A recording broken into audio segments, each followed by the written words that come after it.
I am Maridel W. Blizar, but for today, you can call me Teacher Maridel.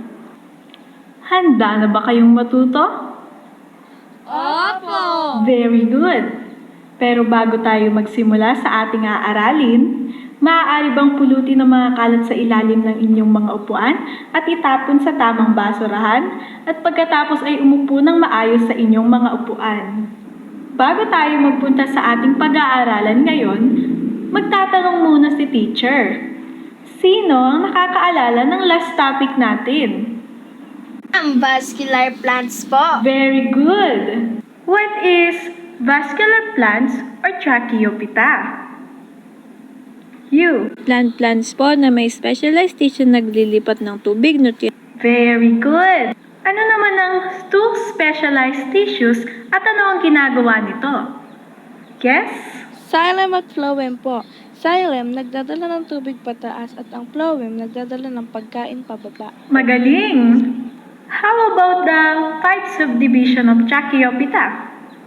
Xylopsida, Lycopsida, Spinosia, Pterosida, Spermopsida. Very good! Natatandaan niyo lahat. Ano naman ang two main groups ng seed plants? Gymnosperm, Angiosperm, Tama! Ang four division ng gymnosperms? Conifers, Cycads, Ginkgos, Genotypes. Magaling! Mukhang natuto kayong lahat sa last topic natin. Kaya pupunta na tayo sa topic na pag-aaralan natin ngayon. Ano kaya ang tawag sa mga halamang namumulaklak na nakikita natin sa paligid? Tulad ng rosas, gumamela, at mangga. Alam mo ba? Hindi po. At dahil hindi mo alam, yan ang ituturo ko ngayon. Ang tawag sa mga nabanggit ko kanina ay angiosperm. So ano nga ba ang angiosperm? Angiosperm is the plants that produce flower, fruits with seed. So, ibig sabihin, ito ang mga halamang namumulaklak at nagbubunga na may buto. At merong subdivisions ang angiosperms or Anthophyta. Ito ay ang class Monocotyledonate, or monocots. Pangalawa naman ay ang class Dicotyledonate. Tinatawag ding dicots. So, ano nga ba ang monocots? Ang ibig sabihin ng mono ay isa. Ang cotyledonate naman ay ang dahon sa buto. Kaya pag pinagsama ito, isang dahon lamang ang tumutubo sa buto. Yun ang tinatawag na monocots.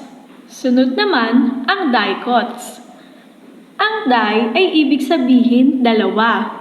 At ang cotyledonate naman ay ang dahon sa buto. Kaya pag pinagsama, dalawang dahon ang tumutubo sa buto. Ang dahon ng monocots ay parang guhit-guhit na ugat. At ang ugat nito ay tinatawag na fibrous root. Ang dahon naman ng dicots ay parang may sanga-sangang ugat. At ang tawag sa ugat ng dicots ay taproot. Ang example ng monocots ay ang corn. At ang example naman ng dicots ay ang bean. Our next topic is about the plant organs. The first is the root. Alam niyo ba ang mga function ng roots? Hindi po. Dahil hindi niyo alam, ito ay ituturo ko. Number 1 is to grip the plant in soil. Pinipigilan ng ugat na matumba o gumalaw ang halaman. Number 2 is absorb water and minerals. Dito, nagagaling ang pagkain at tubig ng halaman upang ito ay lumaki. Number 3 is store food.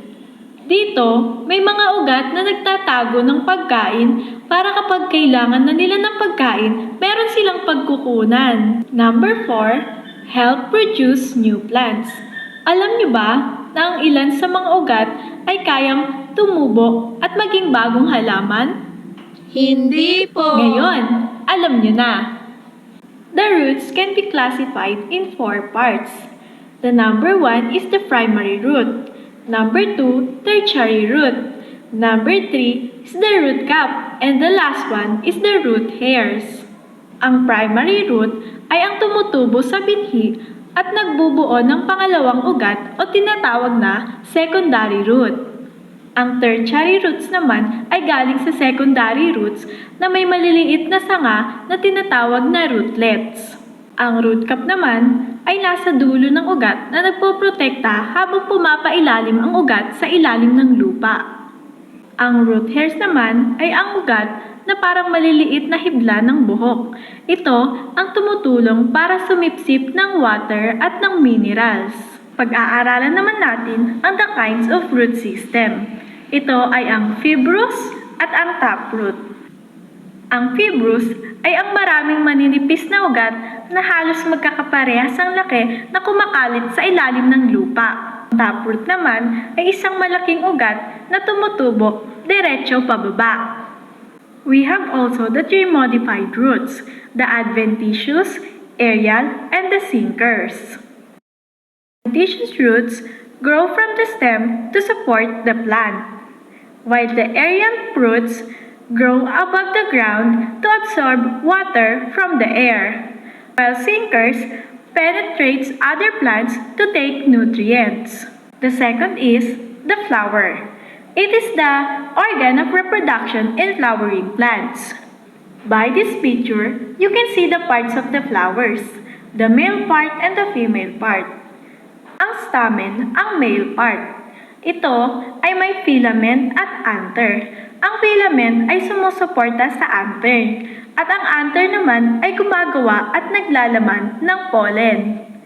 Sunod naman ang pistil. Ito ay ang female part. Meron itong stigma, style, ovary, at ovule. Ang stigma ay malagkit na bahagi sa ibabaw ng tumatanggap ng pollen. Ang style naman ay sumusuporta sa stigma at nag-uugnay sa ovary. At ang ovary naman ay naglalaman ng ovules. At ang ovule naman ay nagiging binhi pagkatapos ng fertilization. At ang other parts naman ng flowers ay petal, sepal, peduncle, receptacle. Ang petal ay ang makukulay na bahagi ng bulaklak na naghihikayat sa mga pollinators. Sepal naman ay ang nagpuprotekta sa bulaklak bago pa ito mamukadkad. Ang peduncle naman ay ang nagkukonekta sa bulaklak sa stem. Ang receptacle naman ay ang tangkay na nagkukonekta sa iba pang bahagi ng mga bulaklak. Corolla at calyx naman ay ang non-reproductive part ng flower na tinatawag na perianth. At diyan nagtatapos ang ating pag-aaral. Natuto ba kayo? Opo. Very good! At dahil natuto kayo, sa susunod, ang magiging topic naman natin ay ang flower parts. Sana ay matuto muli kayo! Paalam!